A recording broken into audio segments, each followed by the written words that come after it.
What's up, ladies and gentlemen, and welcome to this POV review by Autobahn. My name is Max, and today we are taking a look at the new and improved BMW Z4. This is the G29, the fourth generation Z4, and until now you had the M40i with the 8-speed ZF automatic as the top dog, the fastest car, the one to have. An amazing car, really good on all fronts, but never really convincing, and it never really was able to compete with the full-blown M cars when it comes to like driver involvement and dynamic ability and stuff like that. But this now is probably value for money wise, but also it's maybe punching above its weight a little bit. The most fun BMW you can buy today. This is a Z4 M40i with a manual gearbox. Yes, this is a special edition, the Pure Impulse edition, which means that you get a couple optional extras and you get the manual. So today I'm going to show you around it. I'll show you the spec and then we'll take it for a drive towards the Autobahn for an Autobahn blast.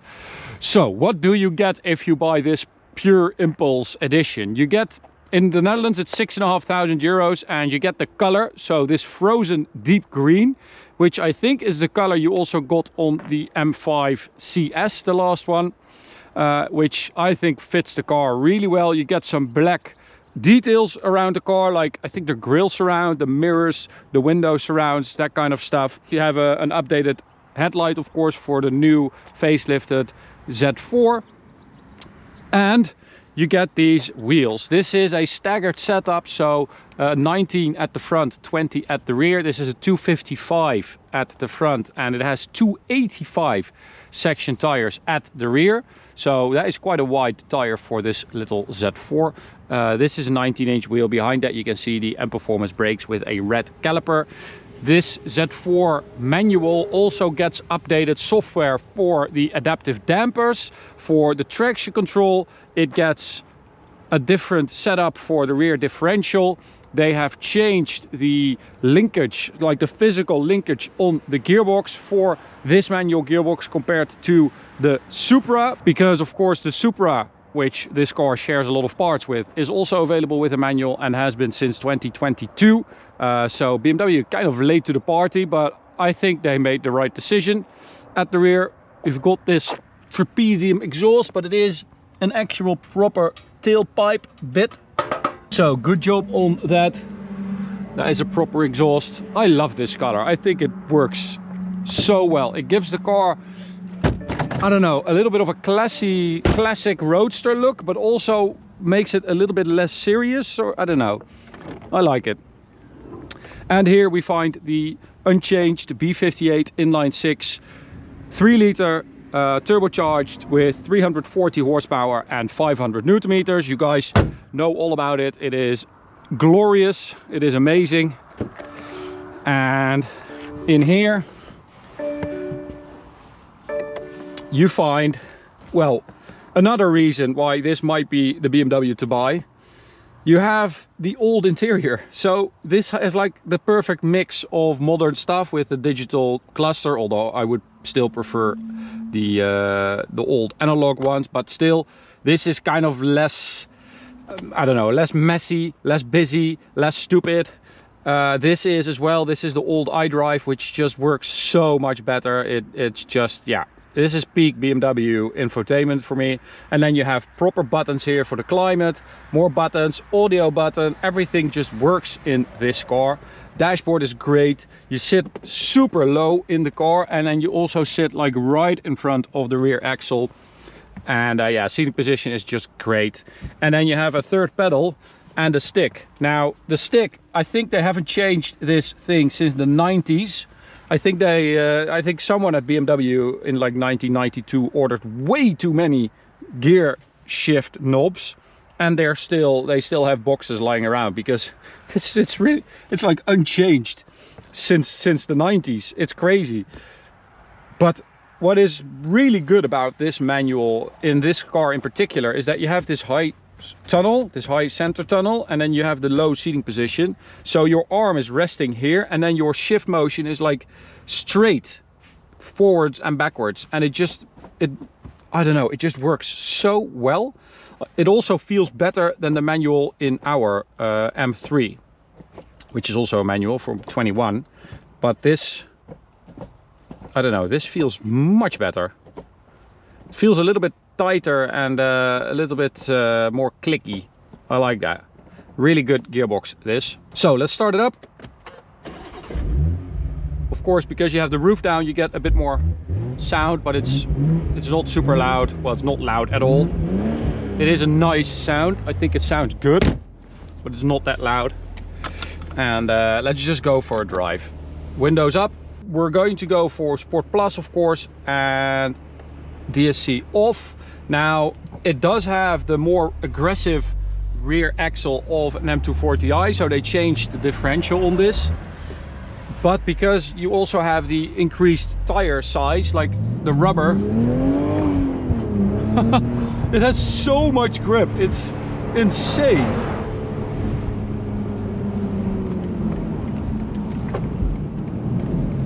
You really have to like push it hard to be able to slide it. You can really slide it well, because it also feels like you're right on top of the rear axle, which makes it very controllable, which is super nice. But you have so much rubber at the rear.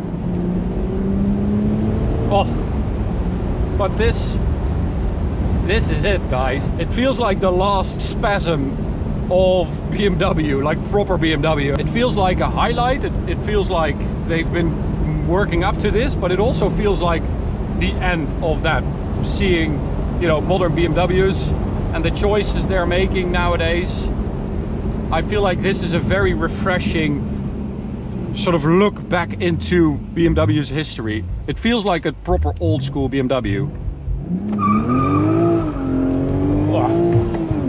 So you can properly launch it. 0 to 100, 4.6 claimed by BMW, which is only a tenth of a second slower than the automatic.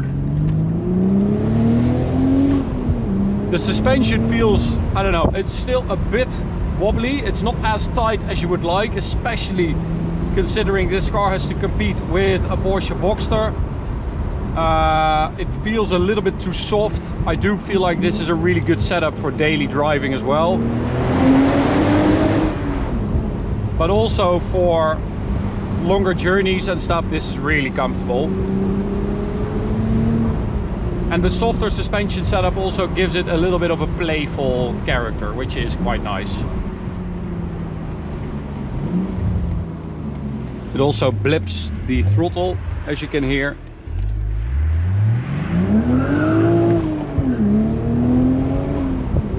Oh, wow, what a car, man, oh man. I'm just going to get the top on, the roof up, I should say. You can do that driving up to 50 kilometers an hour, but I thought I had someone behind me, so. All right, there we go.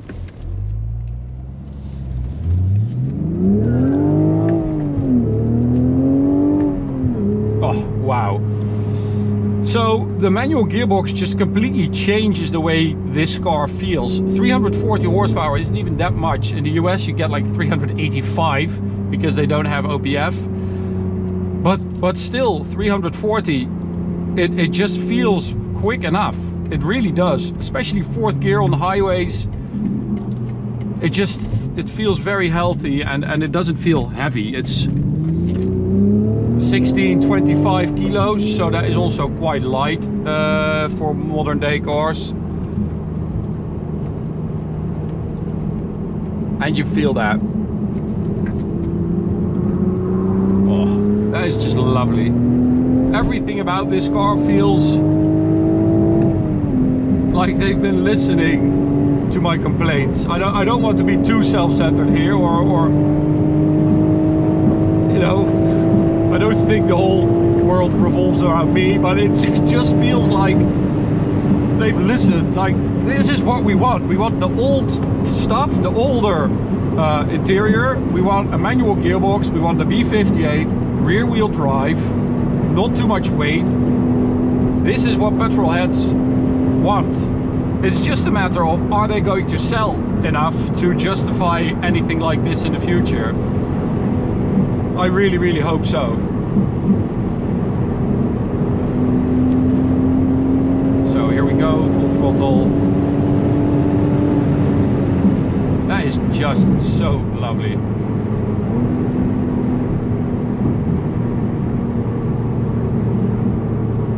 So what I really like is it feels much more sporty and dynamically capable than the automatic version, but it doesn't feel a lot less comfortable than the automatic. I mean, I get that an automatic is more comfortable, but driving this over the last few days in all kinds of situations, you know, a city, B-road, highway, I just love it. And since this is a second or a third car in most cases anyway,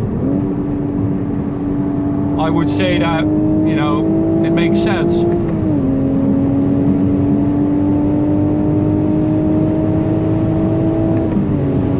Okay, shift quickly. It's not as tight as a Porsche gearbox or even a Mazda or a Honda gearbox, but it's really not bad. So that's the limiter, somewhere around 250 kilometers an hour. Wowee! It just feels really significant, this car. It feels like, I don't know, it really feels like a look back and a last hurrah. It's quick, it sounds good. I mean, as you might know, we also do a fair bit of BMW tuning nowadays, and we do quite a lot of M340i's also with this engine, and the potential is just so huge. I mean, can you imagine this car with a stage 1 or a stage 2 tune, like 460, 480 horsepower with a little exhaust, or, you know, race top speed? You have like a proper driver's car. Maybe also do a KW V3 suspension kit or something like that. The potential, even, you know, this is a great car to begin with, but the potential is there to make it amazing. And it already is amazing. The manual gearbox and the little tweaks they made to the suspension, and the steering software has also been changed. The traction control, the diff, the linkage of the gearbox, all those changes, they took this car from, you know, a really good car like a 7.5 or an 8, and it took it like to a 9 or a 9.5. It's that great, especially considering, you know, the current time and the cars that BMW is building right now, the cars that are coming out everywhere. This is significant. This is special, and we don't get that so often anymore. So I really enjoyed driving this. I'm going to enjoy it for a couple more days, and I actually look forward to driving it more, which I cannot say about the automatic version. So I think that says it all. Don't sleep on the manual Z4. Have a look at it if you're interested in a car like this. It will blow your mind. It is amazing. So thanks for watching. You can subscribe by clicking the big button in the middle. You can also check out this video, this playlist, and I'll see you at the next one. Bye.